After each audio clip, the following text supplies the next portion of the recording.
नौजवान था और यतीम भी था। शौक बन गया दीन पढ़ने का। महल्लेदार इलाके वाले कहने लगे कहाँ से कमाएगा, ना बाप है, ना माँ है, ना घर है, कहाँ से। हजरत रूमी कहते हैं नौजवान ने जंगल में झोंपड़ी लगा ली। वहाँ वो सुबह मदरसे जाता, शाम को जंगल में रहता, वहाँ अल्लाह अल्लाह करता, सबक याद करता। एक दिन बादशाह की बेटी रास्ता भूल गई, जंगल में आई सहेलियों के साथ, बॉडीगार्ड भी साथ थे पर रास्ता भूल गई। खोती खोती शाम हो गई, ऐसी खोई कि जब रात गहरी हो गई तो आके उस नौजवान के पास रुकी और चिल्लाने लगी। शेर के दहाड़ने की आवाज आती है, भेड़िए के बोलने की आवाज आती है। नौजवान अकेला, सहेलियां बिछड़ गई, गार्ड बिछड़ गए। कहने लगी मैं परेशान हूँ, मुझे जगह मिल जाएगी। नौजवान कहता मैंने शहजादी देखी और मुझे भी पता था कि घर एक ही है और आग को अंदर से दरवाजा भी बंद करना पड़ता है, जंगल जानवर भी आ जाते हैं। कहते मेरी छोटी सी कुटिया में, झोंपड़ी में वो आई, रो के कहने लगी सहारा कोई नहीं, अगर मैं पीछे निकलूंगी तो भेड़िए खा जाएगा। कहते मैंने उसे जगह दे दी। अकेली औरत, चिराग जल रहा है, सबक याद कर रहा हूँ। मेरे नबी पाक ने फरमाया जहाँ मर्द औरत अकेले हो तीसरा शैतान होता है। और शहजादी, वो बच्चा कहता है सबक याद करता रहा सारी रात। वो बच्ची को कहा सो जा, पर वो कहती है नींद मुझे भी कहाँ आई। ऐसे मौक़ों पर नींद, सारी रात सबक याद करता। थोड़ी थोड़ी देर के बाद चिराग जलता तो उस पर उंगली रखता, हाथ जलता तो पीछे खींचने, फिर दूसरी उंगली रखता, थोड़ी देर के बाद जलता तो खींचने, हाथ सारा जल गया। सुबह किरणें चमकी तो कहने लगा चल निकल जा, दौड़ जा, बस बड़ा सब्र का इम्तिहान हो गया, चली जा। शहजादी बाहर निकली, सिपाही ढूंढ रहे थे। बादशाह खुद जंगल में निकला हुआ था, मेरी बेटी मिल गई। बादशाह तन्हाई में जाके कहने लगा बेटा मैं दुनिया को बताऊंगा कि मेरी बेटी खोई नहीं थी, सिपाही साथ ही थे। ये बड़ा मुश्किल होता है, बेटी तो भूल के भी रात कहीं रह पड़े तो लोग जीने नहीं देते, तो बेटा मुश्किल हो जाएगा मेरे लिए। कहाँ थी? उसने कहा नेक नौजवान के पास। उसने कहा बेटा मैं तो तेरी बात मानूंगा पर दुनिया नहीं मानेगी। अगर उस नौजवान ने किसी को बता दिया कि तू उसके पास थी तो फिर लोग मेरा जीना मुहाल कर देंगे। बेटा मैं मर जाऊंगा, मेरी मजबूरी ये है कि वो कहीं राज ना उगल दे वो नौजवान, उसे कत्ल करना पड़ेगा। औरत ने मिन्नतें की, उस बेटी ने कहा मेरे मौसम को मारोगे, रोई। और वो कहने लगा मैं बादशाह, वो मेरा अपना वकार है, मैं उसको छोड़ नहीं सकता। गिरफ्तार कर लाए सिपाही। वक्त तय हो गया सजा का। अकेले कारकोशरी में रखा गया, जो उसके खास एतबार वाले थे उनकी ड्यूटी लगाई। बादशाह ने बुलाया, पहले बिलम आया। औरत कहने लगी, बेटी कहने लगी एक दफा तो बुलाओ ना, एक सवाल बस पर्दे में रह के पूछना है और फिर जो आपका जी चाहे, मेरे मौसम को मारना तो है, तो मर्जी आपकी।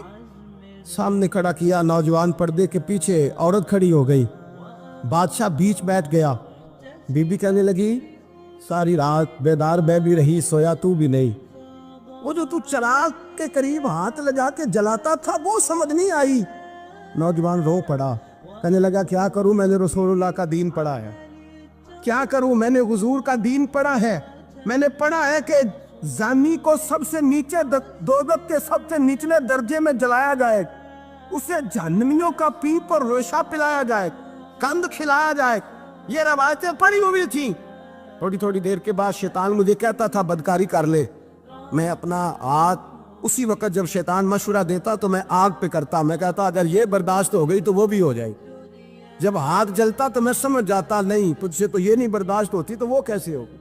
फिर मुझे शैतान मशवरा देता कोई देख नहीं रहा, तो बुलाने नहीं गया, खुद आई, मैं दूसरी उंगली लगा देता। मैंने हाथ जलाया और मैं समझ गया जब छोटे से चिराग की इतनी सी शमा की आग नहीं बर्दाश्त होती तो दोज़ख कैसे बर्दाश्त होगी। कहता मैं बाज आया। बादशाह ने ये कहानी सुनी, लफ्ज सुने तो चीख मार के रोया। कहने लगा तालिब इल्म तू तो मेरे नबी का सच्चा गुलाम है, और मेरे रसूल के जो सच्चे गुलाम होते हैं उन्हें फांसियां नहीं दी जाती, उन्हें तख्त पर बिठाया जाता है। अब तुझे सजा नहीं होगी बल्कि मैं अपनी बेटी का निकाह तेरे साथ करूंगा और मेरे बाद इस सल्तनत का बादशाह भी तू ही बनेगा। अब वो नौजवान वहां नारे लगा रहा है, कहता लोगों तुम मुझे कहते थे दीन से क्या मिलता है, दीन से तो अल्लाह तख्त व ताज भी अता फरमा देता है। अगर नौजवान शर्मो हया वाले बन के रहे अल्लाह सारी इज्जतें दे देगा। देखे ना अल्लाह के फजल से इज्जत मिलती है, और जब कोई इज्जतदारों जैसा काम ही ना करे। एक बात और अर्ज करनी है पर वक्त थोड़ा रह गया। जवानों मैं ना जब कभी परेशान होता हूँ ना तो मैं ये वाली बात खोल के पढ़ता हूँ वाला, ये बात ढारस बनाती है। ढारस توانائی دیتی ہے, پورا مضمون باندھا ہے.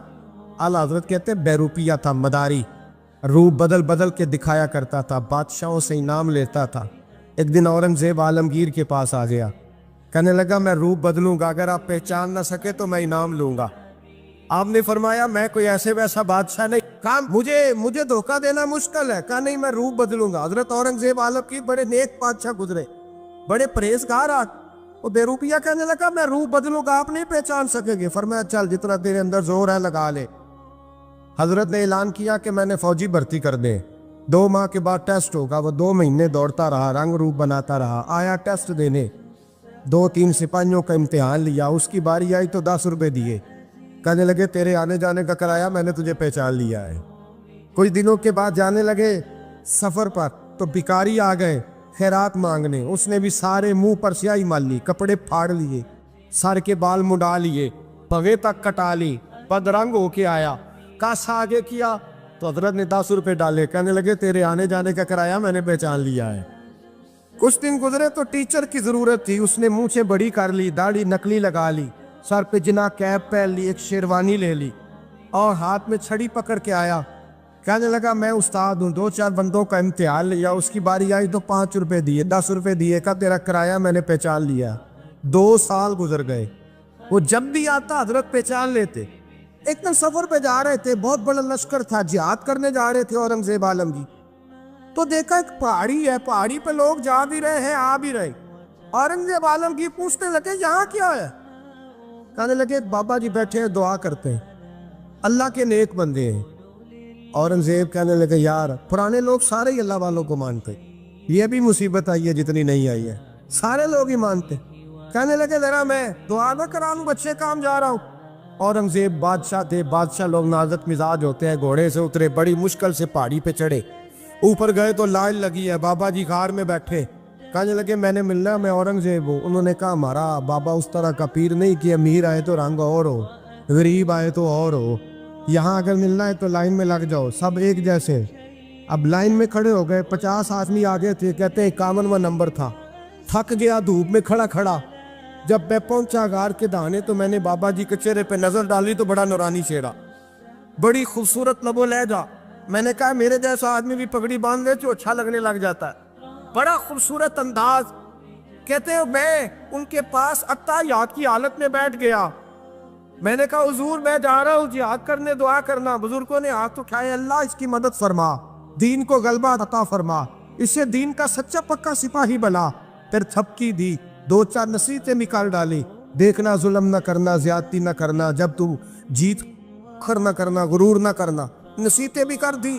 کہتے ہیں اب جب میں اٹھا تو 2-4 دینار بطور نذرانہ مسلح کے نیچے رکھے, اور الٹے قدم جب میں غار سے اترا انہوں نے رومال جھاڑا اور اٹھ کے کھڑے ہو گئے. کہنے لگے آج نہیں تو نے پہچانا, آج نہیں تو نے پہچانا, میرا انعام بنتا ہے, آج نہیں پہچانا, لا پیسے.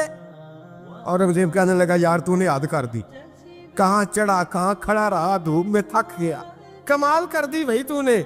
پتا تو کیا لے گا, اب تو جلدی بتا, وہ کتنے لوگ پیچھے دھوپ میں کھڑے ہیں, لشکر سارا کھڑا ہے, کیا لے گا؟ اس نے کہا سب سے قیمتی ہیرے وہ ہے جو تیرے سر کے تاج میں لگے ہوئے, مجھے تیرا تاج چاہیے. او بھائیو سننا اور یاد رکھنا, میرے اعلیٰ حضرت کہتے ہیں بادشاہ نے سر کے اوپر سے تاج اتارا, بہروپیے کے قدموں میں رکھا اور کہنے لگے یہ لے, اور یہ تو تیرا مانگنے پر میں نے دیا ہے نا, میں واپس آتا ہوں تو آنا میں اپنی مرضی سے بھی تجھے دوں گا. تو نے اورنگزیب جیسے بندے کو دھوکہ دیا, آنا میں اس وقت بھی دوں گا. وہ دے کر بس بات ختم ہو گئی, حق ہو گئی. دے کر کہتے ہیں جب میں پلٹا نا واپس, بہروپیے نے آواز دی بادشاہ ٹھہر جا. تو میں نے پلٹ کے دیکھا تو کہنے لگے یہ اپنا تاج لے جا, اٹھا اور لے جا.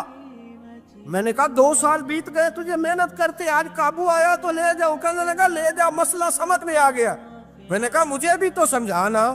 کہتے ہیں وہ پھوٹ پھوٹ کے رویا, اس کی آنکھیں برس پڑی, سیلاب کی طرح آنسو بہہ نکلے, تڑپا اور رو کے کہنے لگا بادشاہ میں نے جھوٹ موٹ رسول اللہ کی غلامی اختیار کی تھی, جھوٹ موٹ کی داڑھی, جھوٹ موٹ کی پگڑی, جھوٹ موٹ کا فقر, میں نے جھوٹ موٹ نبی پاک کا لباس پہنا ہے, تو تیرے جیسے بادشاہوں کے تاج میرے قدموں میں آ گئے ہیں.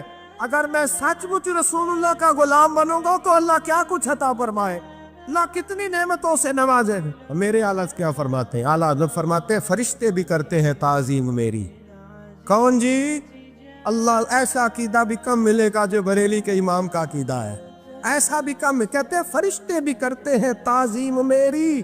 क्यों? फरमाने लगे फिदा हो के उन पर ये इज्जत मिली।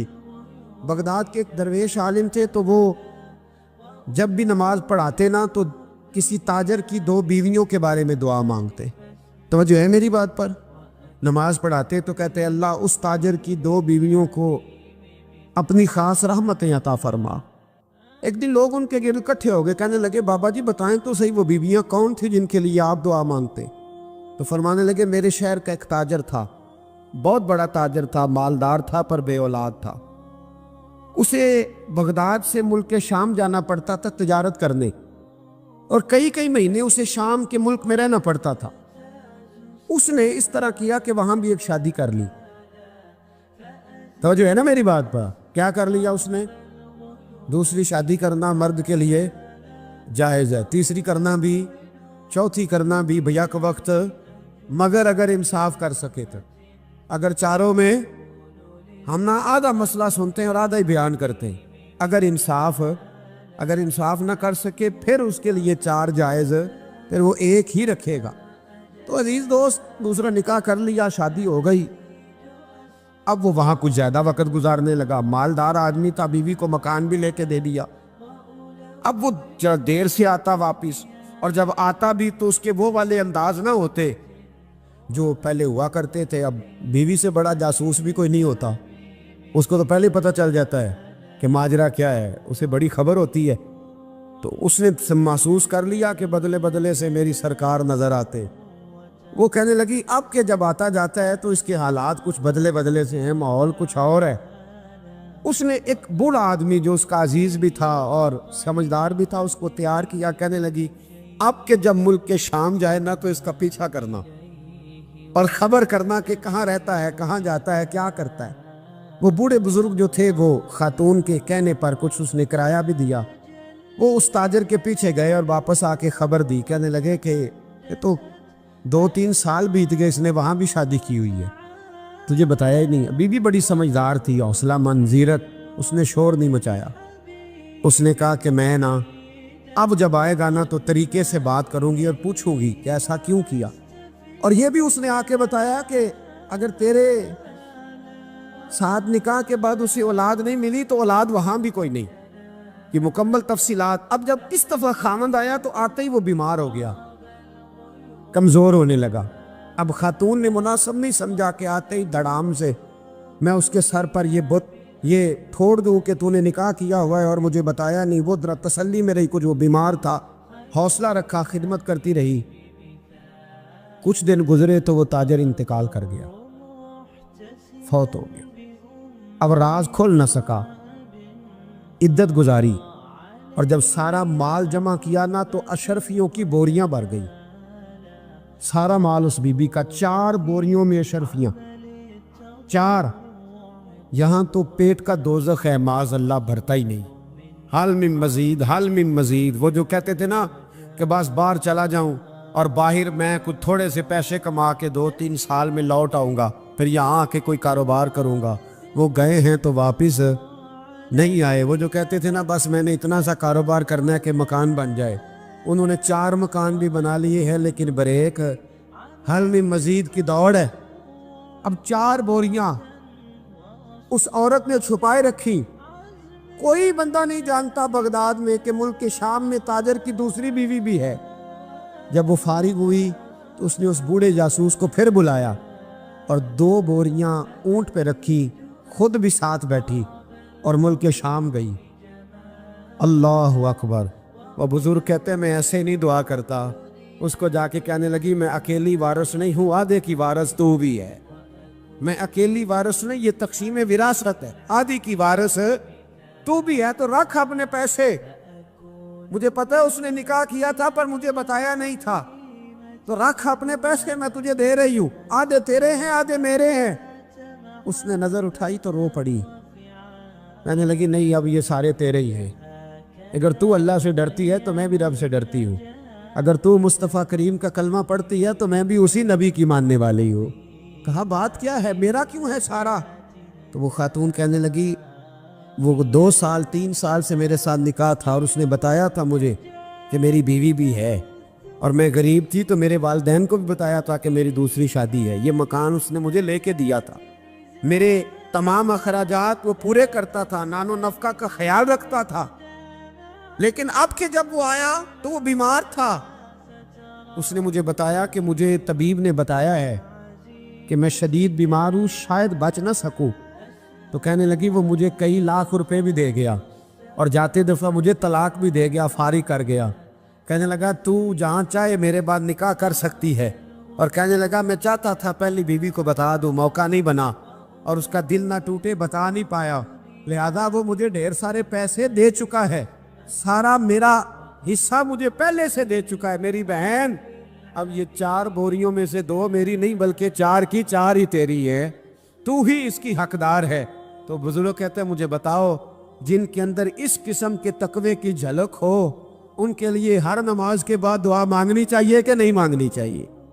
حضرت عمر کے زمانے میں ایک نوجوان تھا، نیک تھا، مسجد جایا کرتا تھا رات کو۔ تو مسجد جا رہا تھا تو رستے میں ایک عورت نے دعوت گناہ دی، ابن عساکر نے اس کو لکھا ہے۔ تو نوجوان تھا، خواہشات تھی، کچھ طبیعت مائل ہو گئی، ابھی ادھر جا ہی رہا تھا کہ کسی نے آیت پڑھ دی والی من خاف مقام ربی جنتان، جو رب کے سامنے کھڑے ہونے سے ڈرے گا اللہ 2 جنتیں دے گا۔ واقعی ڈر گیا، وہ واقعی ڈر گیا، اتنا ڈرا کہ بے ہوش ہو کے گر پڑا۔ بیماری سے لوگ بے ہوش ہوتے ہیں، پیسے ڈوب گئے بے ہوش ہوتے ہیں، بچے کے غم میں بے ہوش ہوتے ہیں۔ سچ بتاؤ کبھی خوف خدا سے بھی بے ہوش ہوتا کوئی دیکھا ہے؟ ہمارے ہاں تو روز مرہ ہی نہیں ہے بھائی، اور بڑی باتیں ہیں بے ہوش ہونے کی، ڈرنے کی، غش کھانے کی۔ بے ہوش ہو کے گر پڑا، بوڑھے باپ کو کسی نے بتایا بچہ بے ہوش پڑا ہے، اٹھا کے گھر لائے، گھر لا کے کہا بیٹا کیا ہوا؟ نوجوان ہے، چڑھتی جوانی ہے پر پاکیزہ بڑی ہے۔ کہنے لگا ابا جی گناہ کی طرف چلا گیا تھا پر میں نے آیت سن لی جو اللہ کے سامنے کھڑے ہونے سے ڈرے گا رب 2 جنتیں دے گا، میں ڈر گیا تھا، رب واقعی 2 جنتیں دے گا۔ باپ رو پڑے، ابا جی کی آنکھوں میں آنسو آئے اور کہا پتر اللہ بڑا مہربان ہے، اس کے وعدے سچے ہیں، واقعی 2 جنتیں دے گا۔ اس نے پھر ایک چیخ ماری اور اس طرح کی ماری کہ اس کی روح ہی پرواز کر گئی، روح ہی پرواز کر۔ کشتگان خنجر تسلیم را، عشق کی خنجر سے قتل ہو گئے لوگ۔ صبح حضرت عمر کو پتہ چلا کہ انہوں نے تو رات جنازہ بھی پڑھ دیا، تدفین بھی کر دی۔ جناب عمر فرمانے لگے اتنا نیک نوجوان خوف خدا سے دنیا سے چلا گیا، مجھے کیوں نہیں بلایا میں جنازہ پڑھتا؟ فاروق اعظم فرما رہے ہیں میرا شوق تھا میں اس کا جنازہ پڑھتا۔ کہ حضور